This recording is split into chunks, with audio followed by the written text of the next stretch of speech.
Mexico, a wild land. The animals that live here do so in greater numbers and variety than almost anywhere else on Earth. With so much at stake, one man has fought tirelessly to protect the wildlife of Mexico. But there's a particular creature he's devoted his life to saving. Rodrigo Medellin is the champion of one of the world's most hated animals, bats. Little bats, there's big bats, there's short-snouted, long-snouted, big eyes, long ears, short ears, every type of bat. He is embarking on the culmination of his life's work, a mission to save both his favorite bat and the legendary drink of Mexico, tequila.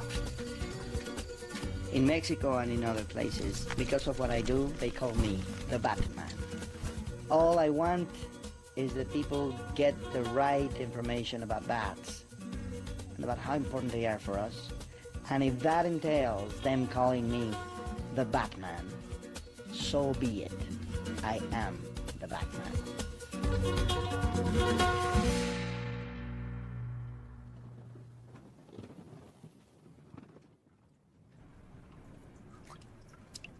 Rodrigo Medellin was not like other children.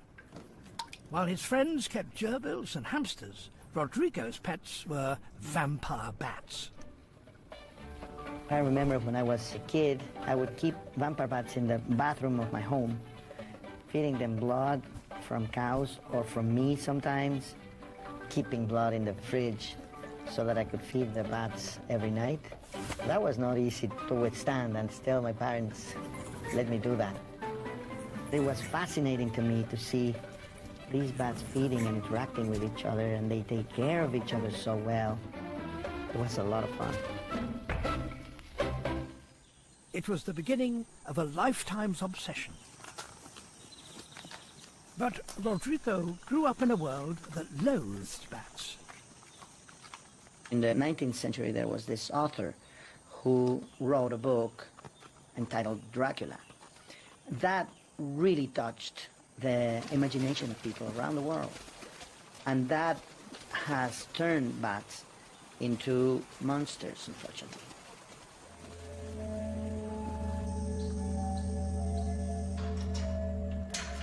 Bats were so hated in Mexico because of their association with evil that people would hunt them down and kill them, burning them in their caves. Their populations crashed. To this day, people are afraid, saying that they are filthy and that they are everything bad in the world.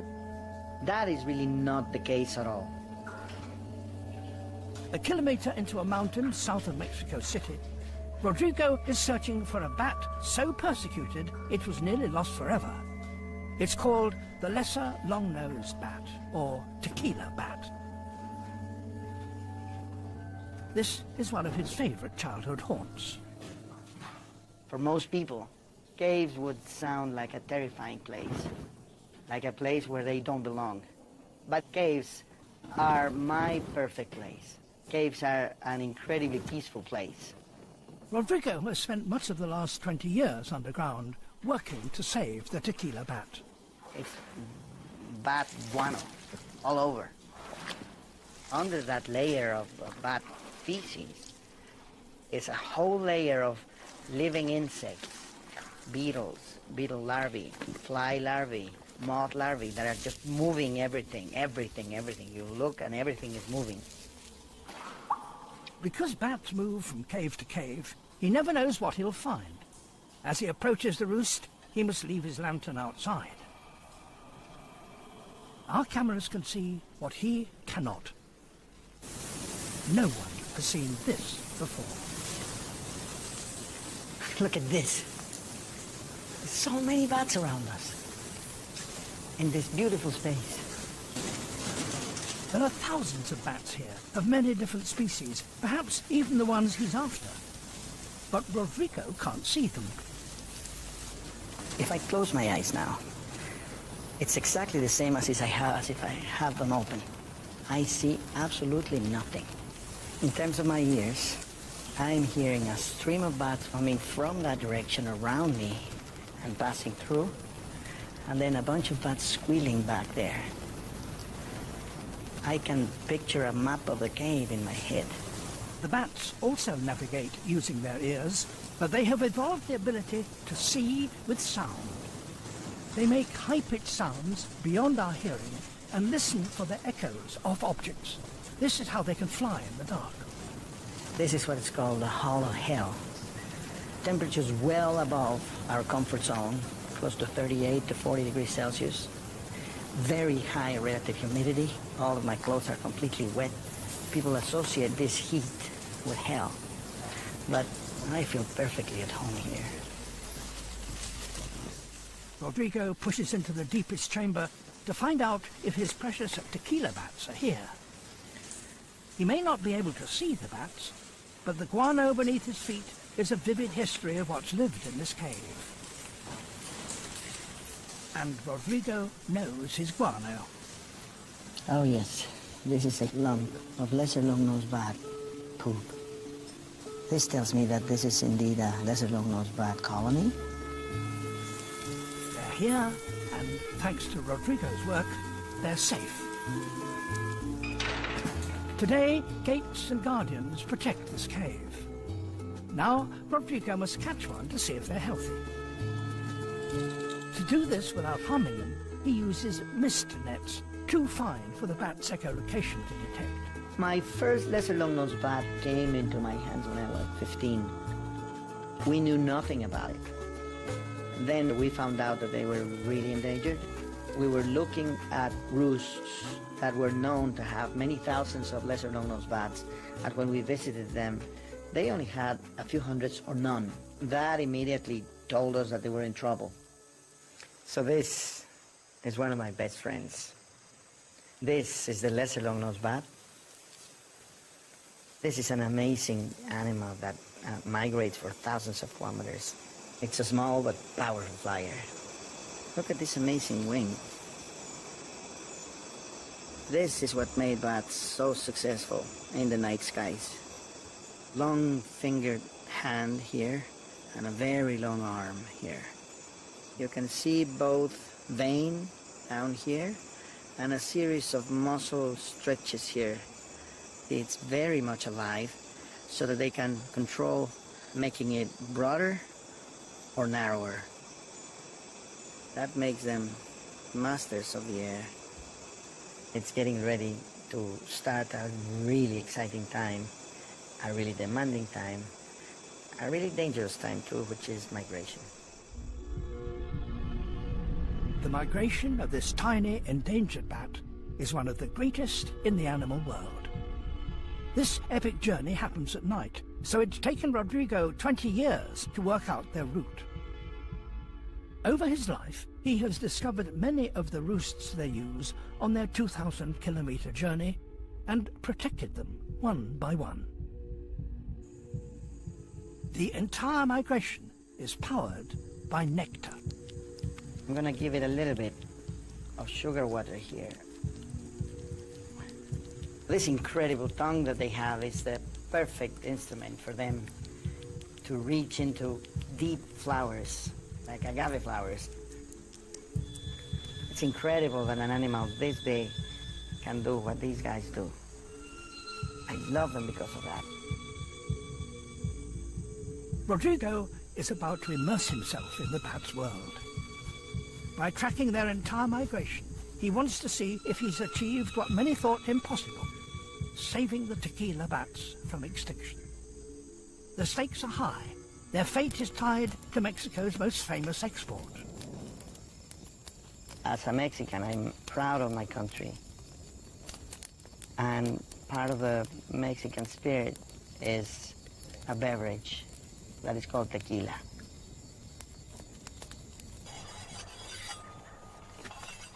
These spiky plants are the source of tequila. Tequila is a very important part of the Mexican economy, and it is owed to bats. Bats provide pollination for the tequila plant, the agave plant. Mexico relies on tequila. Over 250 million litres were exported last year. Every plant is harvested by hand, by men called jimadores, in a trade passed down from father to son. The agaves are planted where they've always grown, in the flight path of the bats.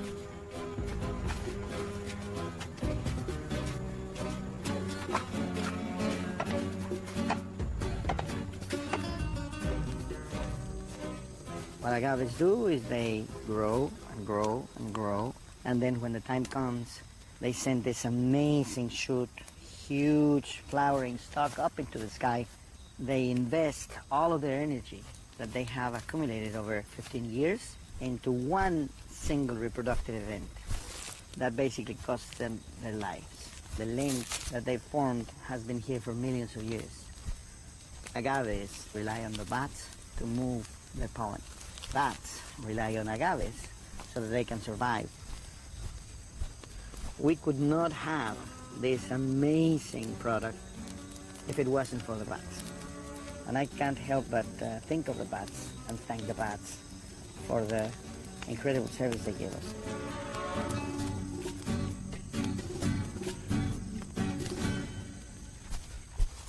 Without the bats, there would be no tequila.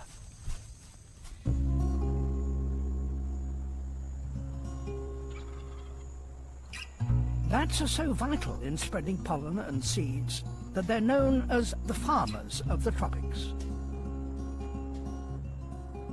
Without them, our crops and forests would collapse, with terrible consequences for us all.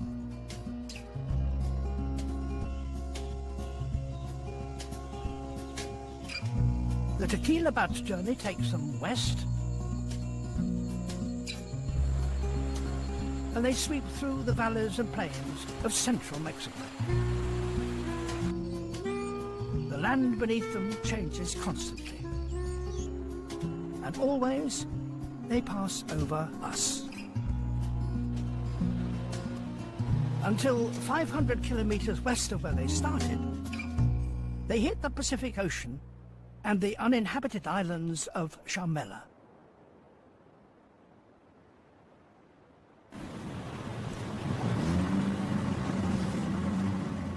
Rodrigo has heard reports that the bats have been gathering here. He's never been to this cave before.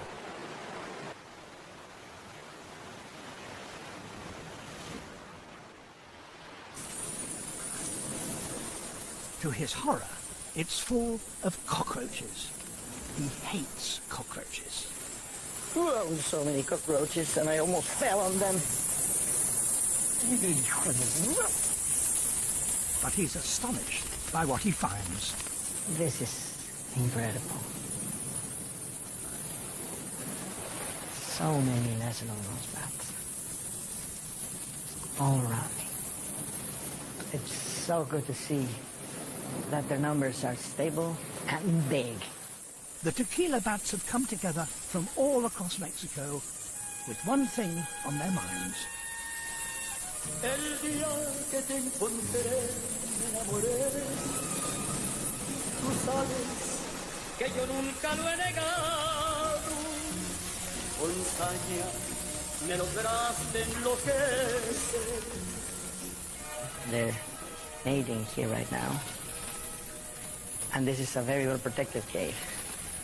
The ocean takes care of that. While Lucas, the boatman, tucks into some oysters, Rodrigo pushes deeper into the cave and the source of the bat's aphrodisiac. Oh, yes. Big male, which is what we expected in this cave.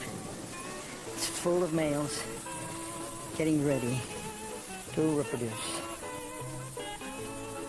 Such well-tempered bat, with big testicles ready for action, loaded with sperm and ready for the females that are gathering here in this cave. And this should have a patch on its back. Oh yeah, the patch is there. very oily. I can feel it with my finger here. That patch is put there by the males. They put feces and urine and saliva there, and that is very attractive to the females. Females are going to come and take a whiff of that and just fall in love with this guy. This boy is ready to mate, and it's time to let him go so that he can do his deed.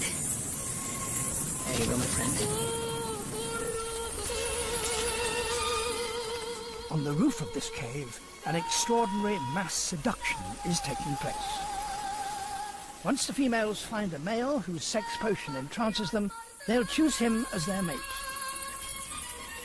And in 3 months, 1,500 kilometers away, a single baby bat will be born. It may be alluring for the females, but for Rodrigo, the smell is overpowering. This is a really stinky cave. And there's lots and lots of bats here. Lots of them everywhere. This is certainly a challenging cave to be in, to be sure. Eventually, the smell and the cockroaches are too much, even for the Batman.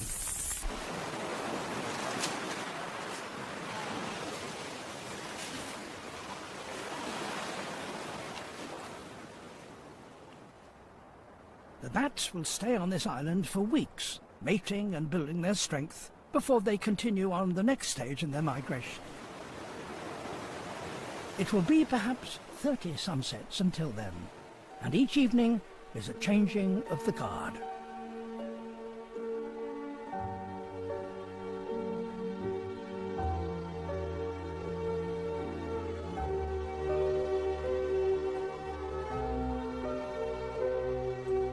As the birds of Mexico head home to roost,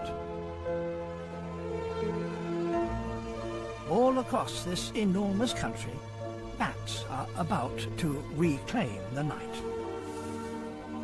Nowhere is this more spectacular than the bat volcano of Calakmul. Predators are gathering. It's called the bat volcano because every night it erupts.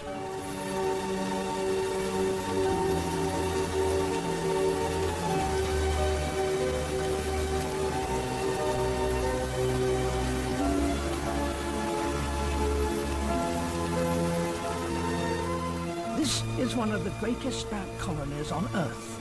Perhaps as many as 3 million bats live here. To avoid being eaten, they form a living tornado 200 meters tall. In this whirling mass, it's almost impossible for their predators to choose a target.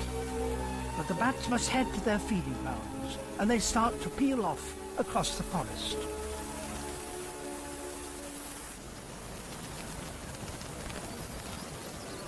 Now the hunters can strike. One bat narrowly escapes. Others aren't so lucky. Bat falcons and brown jays also swoop in to make their kills.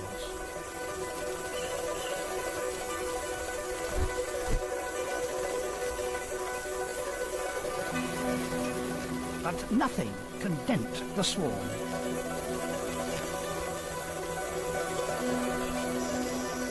They're heading for the cornfields across the forest. There they will devour 20 tons of insect pests. Like this hatching armyworm moth. Each moth can produce hundreds of hungry caterpillars. And unprotected, the crops would be doomed.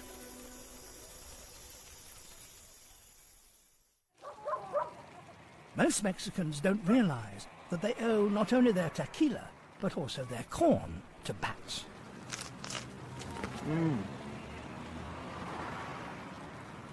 Thanks to bats, we're eating this. Rodrigo's main weapon to defend the bats is education. His teams work in over 30 states across Mexico, and he never misses a chance for a bit of bat PR. Estos elotes son una delicia, pero le voy a hacer una pregunta. ¿Qué piensa usted de los murciélagos? Malos. Bueno, pues ahí le va. Nosotros tenemos estos elotes porque los murciélagos han estado comiendo las plagas de los elotes. ¿Le gusta el tequila? Sí. Eso, mero. Whisky, dice. Bueno, entonces hoy tenemos el tequila gracias a que los murciélagos han estado polinizando esa planta por quién sabe cuántos millones de años. ¿Y ahora qué piensa de los murciélagos? Que son buenos. Eso es, perfecto, pues ya aprendimos. Muy bien, pues muchas gracias. Bueno.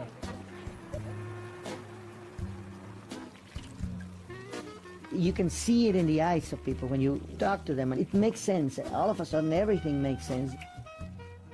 Their frame of mind changes, and they're bad friends from then on. And they propagate a message. They talk to the people in the house, they talk to the people in the office, in school, etc. And little by little, the situation goes snowballing and really, really changes the panorama for the bats. I can turn them around in 10 minutes, in 15 minutes. I give them the facts, I give them the evidence, I give them the images. Over 20 years, Rodrigo and his team have converted the people whose land the bats rely on from potential destroyers to bat defenders. Just a few centuries ago, bats were worshipped in Mexico. The darkest month was named after them, and one of their gods was a bat. This is the rainforest of the Maya. Because the tequila bats have still not left their island, Rodrigo has a chance to return to the place he calls home.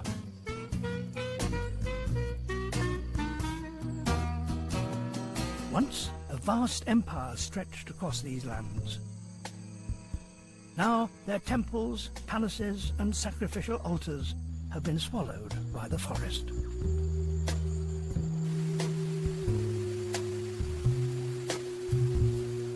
This jungle is very special to Rodrigo. For here, 30 years ago, he helped create the Chahul field station. It has since become his base for bat research. I always look forward to my first morning when I'm going to be woken up by the howlers calling. Nature right there with you, just outside your window. It's great to be back. It's peaceful. It really feels like coming home.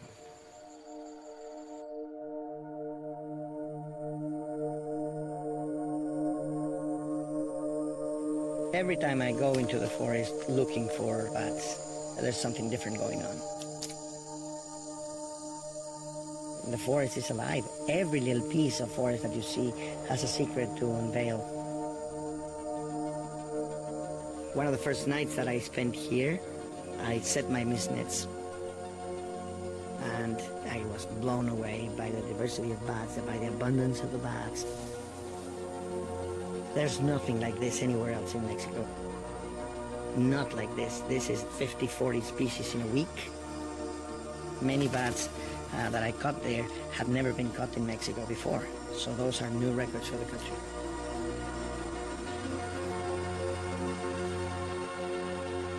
In a couple of nights, Rodrigo and his team catch 22 species. That's more types of bat than inhabit the entire British Isles.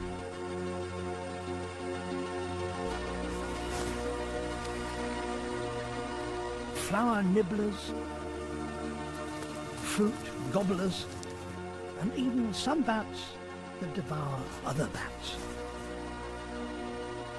leaving only their wings. And tonight, he's caught something very rare and very weird. It's got suckers in its thumbs and in its feet. They're really real suckers. Beautiful. Have this glass. It's perfectly smooth, and it's using its suckers to move around the glass. This sucker-footed bat can stick to the sides of curled-up jungle leaves in which it hides in the daytime. There's no other mammal or bird or reptile who have suckers like this. This is something really unique in the natural world. Now it's time to let him go. The suckers make it really hard to come out.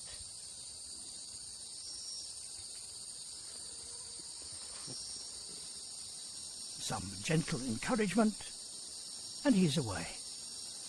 Good. Finally, it's time for Rodrigo to return to the Tequila Bat Island. It takes 3 days by boat, car and foot.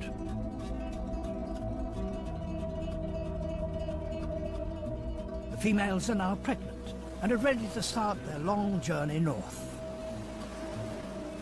They're not the only travellers who will set out tonight.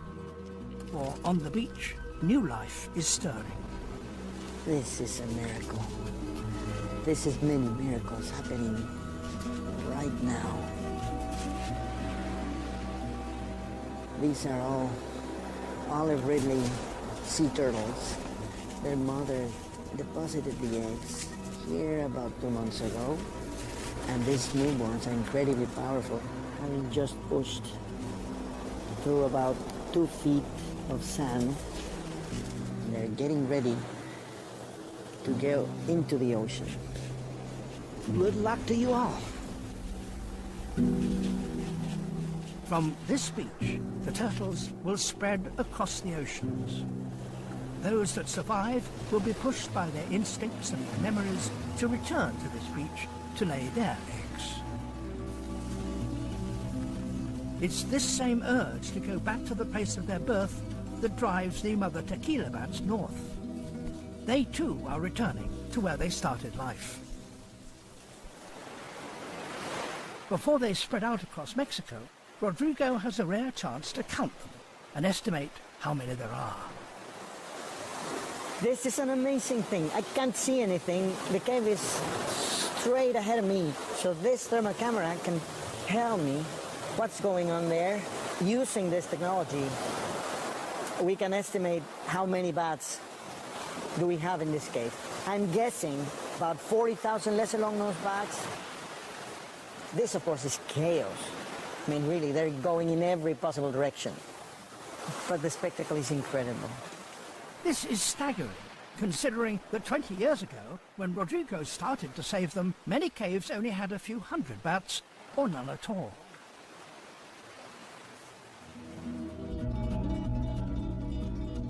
The path the bats must now take lies between the mountains of the Sierra Madre and the sea. This fertile land is called the Nectar Corridor.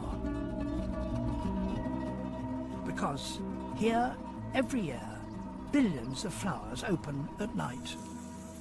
The bats must feed on these constantly to fuel their journey, otherwise they'll die, and they have to time it perfectly. Over millions of years, the bats have learned by trial and death to track where the nectar is going to show up next. Bats are early or bats are late, plants die and bats die. What the bats miss is hoovered up quickly in the daytime in a fiesta of hummingbirds. But both hummingbird and bat face an uncertain future. Humans are affecting every last corner of the world in many different ways, some ways that we still don't understand. Biological diversity is under threat from many angles, and not all of them are manageable or reversible by humans. Mexico is developing fast. The land the bats rely on is being swallowed, and nature is being destroyed. But because of Rodrigo, at least some is safe. 30 years ago, he was asked to assist a new government to devise laws to save the wildlife of Mexico. Landowners, the Mexican people, worked as partners to create a vast network of linked nature reserves, made from their private and the government's public land. I've worked with small groups, big groups, individuals, in government halls, everywhere. All we need is a little bit of information, and people are going to change about bats. Now, over a quarter of Mexico is protected land. Where other countries have lost much of their wildlife, Mexico is a rare success story. But nature in Mexico is still threatened, and Rodrigo is still pushing to save more. This cave is one of the safe ones, protected by local families who share the land. Down here, Rodrigo and the bats feel safe. The peacefulness in here is really overwhelming. It's really nice. The only sound around you are the bats flying around you. This here is a bed of bat guano. I could just lie down here and take a nap. It'd be a very nice nap. I just absolutely love it. But even in their deepest sanctuaries, where their bodies lie undisturbed by any scavenger, they're never quite secure. For this cave is called the Cave of the Serpents. Somehow, a group of snakes have learned that they can catch their food here. This is something I have never seen before. These are rat snakes, but they're getting used to eating bats inside the cave as they come out. As darkness falls outside, the bats prepare to leave. From much deeper underground, they start to throng the narrow passages towards the surface. And the snakes start to emerge.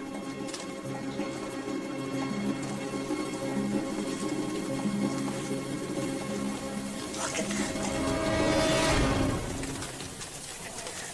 This snake is deep into the cave, where the bats are supposed to be completely safe from predators. Not so. Dinner. The bat dwarfs the snake's head. To swallow it, the snake must dislocate its jaw.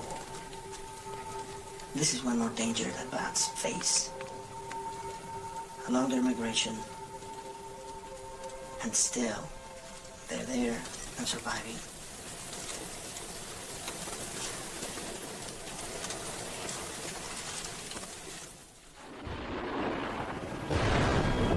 But just when the bat populations look safe, disaster strikes.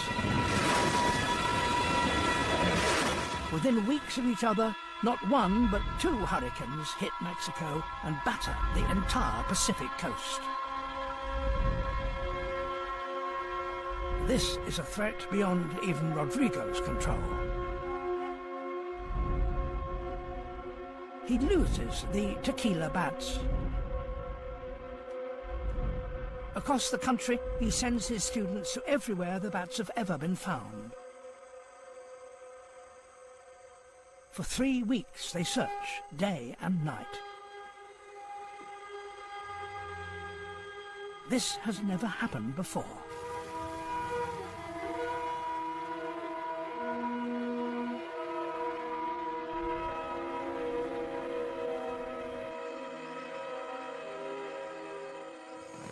Okay, so the bats are not here. Well, I don't know.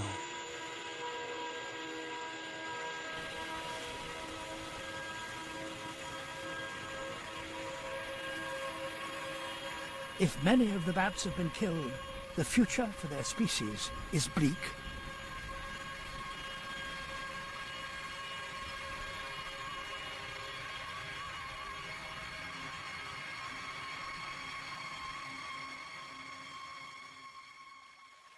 The way I feel right now, the trail is getting cold.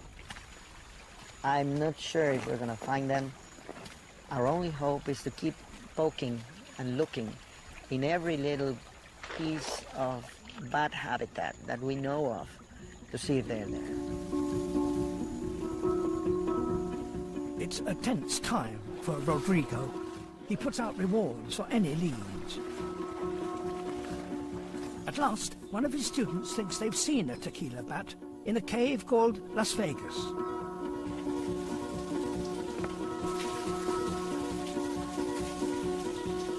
They block the exits, and he heads in alone.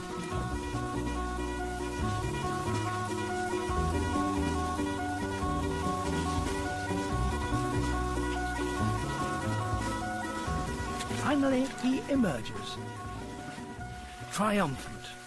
I found them. It took weeks of searching everywhere. It took 2 hurricanes to move the bats around so that we could not track them, but they're here. I got maybe 10, so the population is healthy. Another dot in the migration of this species. I'm so relieved. I found them. Oh, wow.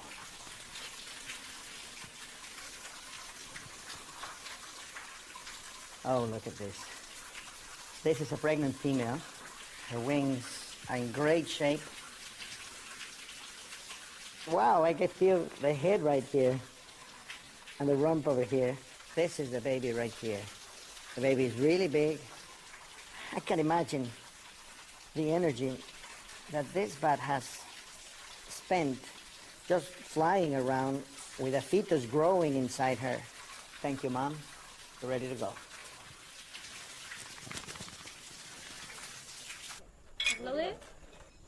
With proof that there are bats here in numbers, he can get legal protection for the cave.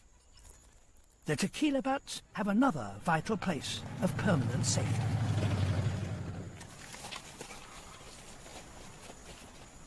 For Rodrigo, it's time to visit some old friends. There are over 1,200 species of bats in the world.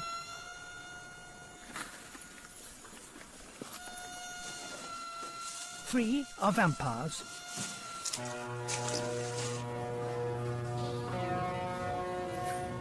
And 2 of these species live in this cave.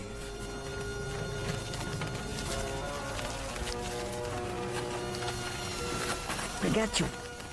I thought this was a common vampire bat, but it's a hairy-legged vampire bat. They're not common at all. This hairy-legged vampire bat feeds almost entirely on mammal blood in this area here. They have a really soft side, which is that they share blood. No vampire bat can afford to go one night without feeding. We found out that they come back from their foraging and regurgitate a little bit of the blood for the guys that didn't feed that night. So basically they have a blood cooperative going in every vampire bat colony. They are nice. I mean, look at them. Really nice.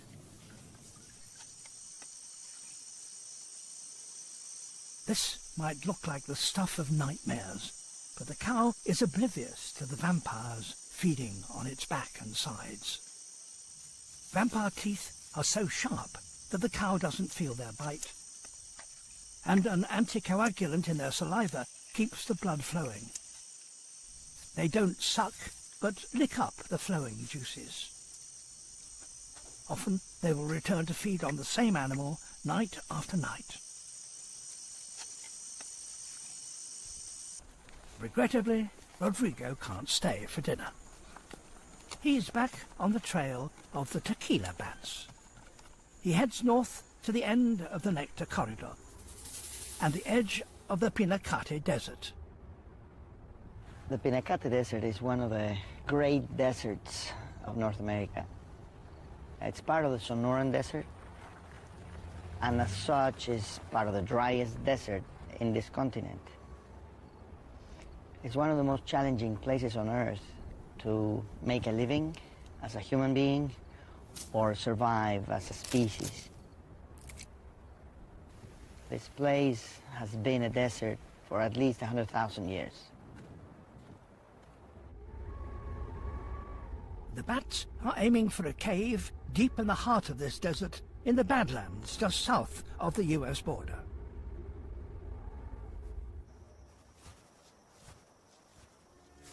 There are no agaves to feed off en route. Instead, the tequila bats, nearing the end of their 3-month pregnancy, must seek the flowers of the giant columnar cactuses. These flowers accommodate almost half of the bat's body into them. It means millions of years of evolution in which the flowers have become perfect receptacles for the bat's head and snout and tongue. And a very long tongue of the bats goes into those flowers and lick the nectar out, and they come out completely covered with pollen. They move out, they go to another columnar cactus, and there's pollination. Because he knows the bats will come to the cactus flowers, Rodrigo has a chance to solve a puzzle that's long been on his mind. How far can they fly in one night?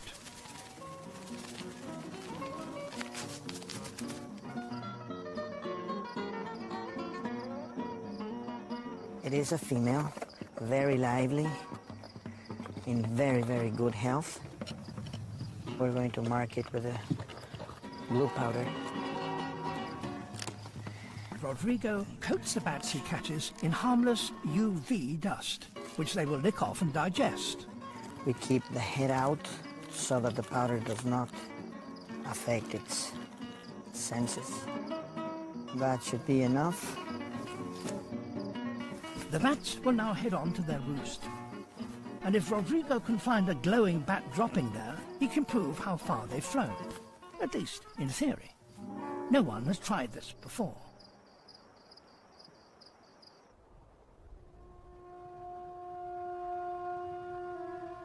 At daybreak, 50 kilometers from the cactuses, Rodrigo finally arrives at the most important cave. The end point of their long journey. The birth cave of the tequila bats. This cave is the largest colony that this bat has anywhere in the world. It's Rodrigo's great hope that enough bats have made it here to sustain their population. The future of the species depends on what will take place in this ancient volcano. We cannot get in the cave during the day. We would create chaos in the worrying females that are taking care of their babies.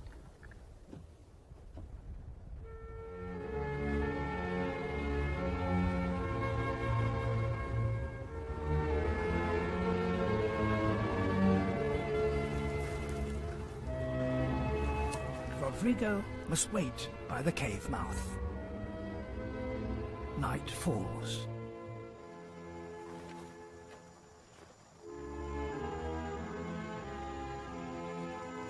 And then, at first a trickle, then more emerge. At least some of the bats have made it. It's a tremendous relief for Rodrigo.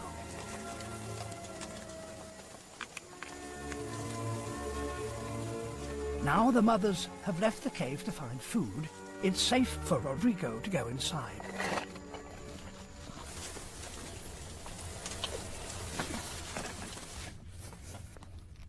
They turn on their UV torches and carefully comb the cave.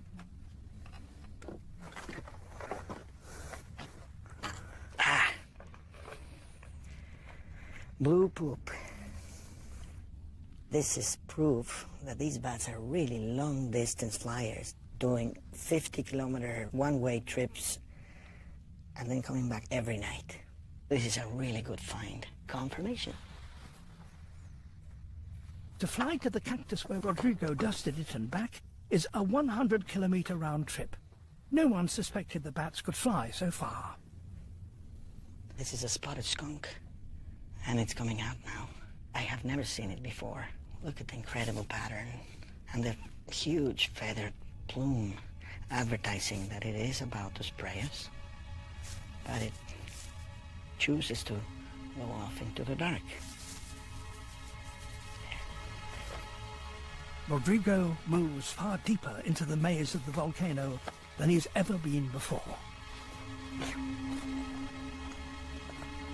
We can check on their reproductive success by gauging how many babies are hanging from the roof of a cave.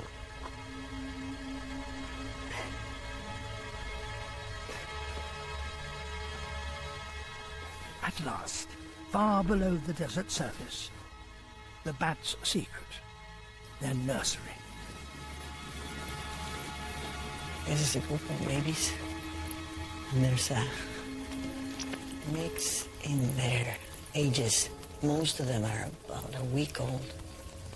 Very few 1 day old and 2 day old babies. It's always good to see them. These are the first babies to be born of what will hopefully be hundreds of thousands. The future of the entire species hangs in this cave. They synchronize their births so that everything happens in the space of 2 weeks, 3 weeks. That's it. You have twice that many bats in there. This is huge.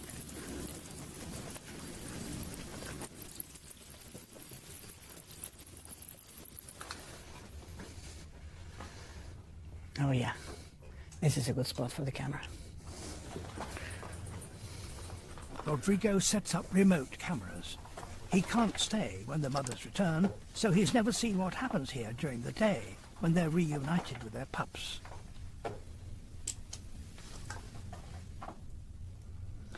This is a very young baby. 1 day old, 2 day old. This is not a good place for the mother to leave this baby. The pup is so young, its umbilical cord is still attached. It's yet to grow the fur and fat that will keep it warm. These babies are tiny. At this age, they cannot keep their temperature up. They have to be surrounded by dozens or hundreds of other babies so that they keep the heat in place in what we call nurseries. But this poor guy is here by himself. If his mother doesn't come soon, his temperature is going to drop and he's going to be in trouble. Death is always part of the natural history of this species, but I always worry about the fate of these little guys. Soon, the mothers will start to return from across the great desert wastes. It's time for Rodrigo to leave.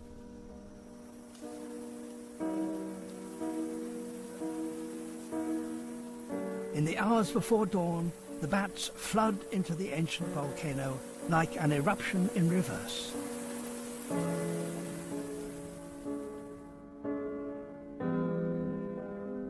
As the day passes on the desert surface, the cameras record the bats' hidden lives deep underground. At nightfall, once the females have left again, they can retrieve the footage. It's a long night, watching through the many hours recorded. This has to be at around 7 or 8 p.m. Nobody has seen a nursery in the process of building up the numbers of babies that are left behind by the mothers. But she's pregnant, right? No, this one? No, this one. And then... This one? Oh, look at this! She's having a baby. She's having a baby!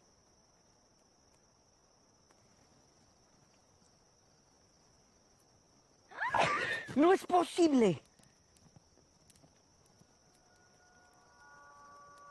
The baby's coming out! Guácala. No es como que guácala, qué maravilla! This is incredible. She's licking, scratching, and again. Wow. The camera has captured something never seen before. Look at the tiny forearm. Face. This is the face. Yes. First its head, then its wing emerges. Then suddenly the baby is out and clinging to its mother. The wings are protecting the baby, so nobody can come close to the baby at all. We catch a glimpse of the newborn pup's face as its mother cleans it in her fingertips. Look at that! Ooh! Baby was slipping away from the mother. The baby must be very, very slippery. And it's slipping down away from the control of the mother, so she catches it with the wing. The mother quickly positions the baby on her teat for its first feed of her milk. That is amazing. There's a few mothers. There's 1, 2, 3, 4. But this is all babies. Over the next few days, the colony swells with thousands upon thousands of new babies. This is the flagship colony that is helping me understand what is the actual conservation status of that species. If we multiply that one birth hundreds of thousands of times, tells me that the species has recovered. Rodrigo could never have dreamed 20 years ago that he'd be seeing such a recovery. His tequila bats have come home to roost.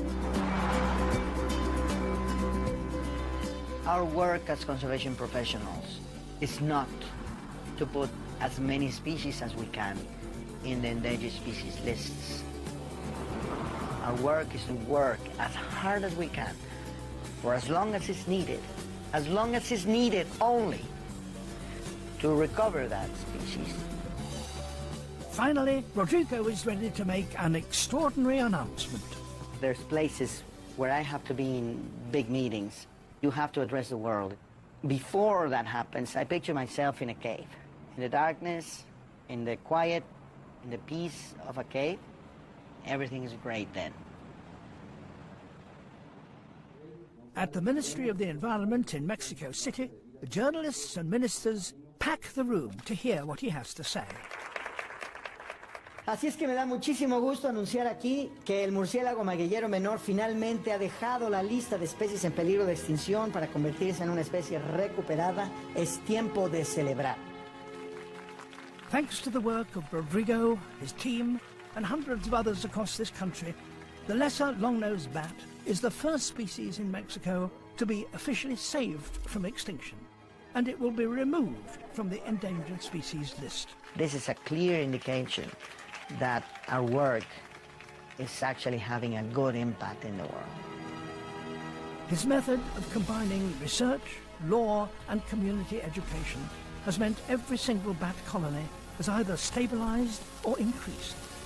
His techniques are now being applied with further success to save endangered species of all kinds across Latin America and the world. Rodrigo really is the Batman. This is a great day for the lesser long-nosed bat. There's a lot of work to be done, but first, it's time to celebrate.